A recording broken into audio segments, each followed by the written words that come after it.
Hey there, this is Steve Horseman with Good Guys to Great Men. Thanks for watching today. Today's video is kind of serious. It's kind of emotional. It kind of gets me right in the gut because I read something today that really struck me. It's weird. Today has been a time where two different men have exposed to me the fear that a man feels of being vulnerable, of speaking his truth, of exposing his feelings. And I wanted to talk about that. The article that I wrote recently was about how women have a really hard time with male vulnerability. It's something Brene Brown has talked about and done videos about. And I talk about it too. I talk about when men overly emote, when we emotionally vomit with our vulnerability around women, how they can feel disgusted and disappointed and turned off, and it's just not right.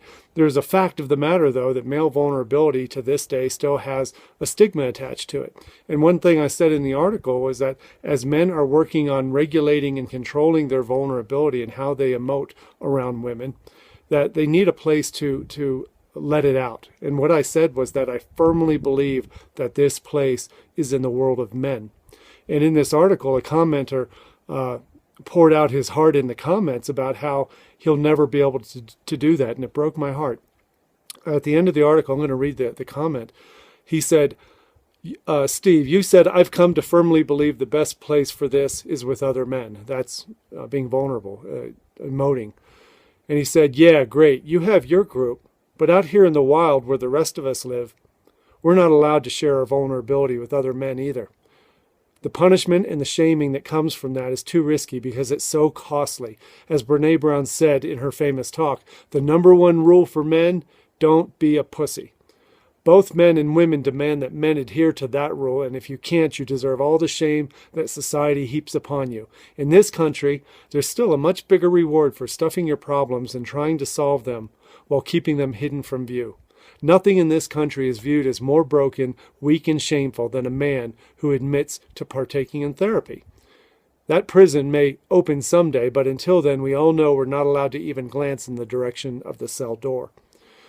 Man, it broke my heart to read that because what I want to say to him is that I get it. I understand the feeling that it feels like a prison to not be able to say what you think, to express your feelings and speak your truth, no matter the consequences. But what I want to tell him and what I want to tell you in this video is that if you're feeling anything like that there's still this overwhelming baseball bat of shame that could be knocked right upside your head if you ever decide to admit that you're feeling down or admit that you're feeling scared or admit that you're worried or admit that you're vulnerable about anything. I want you to know this. And as Brene Brown says too, she's a shame researcher, she says that a person will never be more strong in their whole life than when they learn to be vulnerable, when they learn how to share their vulnerability. And I say unapologetically. For the men that I coach, I want them to know that they'll never feel stronger and more liberated when you find a group of men that you can confide in and trust and just dump your emotions out and be real and cry. There was a guy on a phone call today with me. We were talking about that moment when we knew our marriages was over, and he didn't want to cry on the phone. I said, it's okay, man. I remember exactly where I was the day I found out my 28-year marriage was over. I remember right in the kitchen when I broke down. And he broke down immediately on the phone as if I gave him permission to cry, and that's what he said. He said, I'm crying now because I feel like finally somebody's allowed me, given me permission.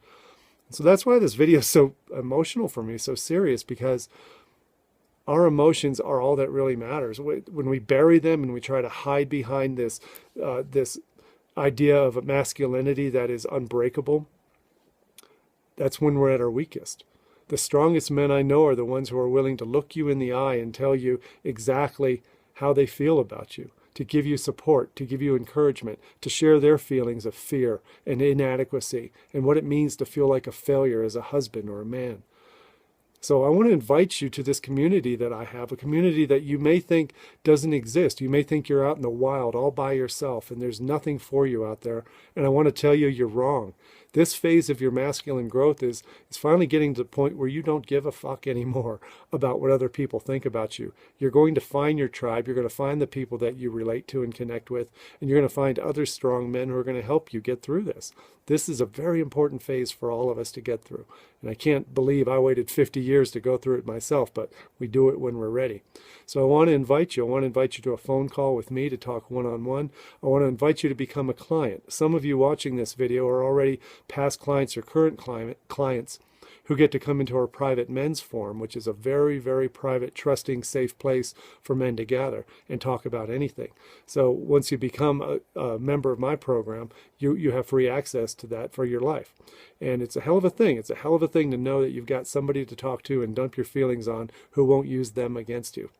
So that's all I've got today. I want to encourage you to step up, feel proud, and be strong in your vulnerability. Give me a call. You know how to get a hold of me, Steve@goodguystogreatmen.com, and I'll be talking to you soon. Thanks a lot and take care. Bye-bye.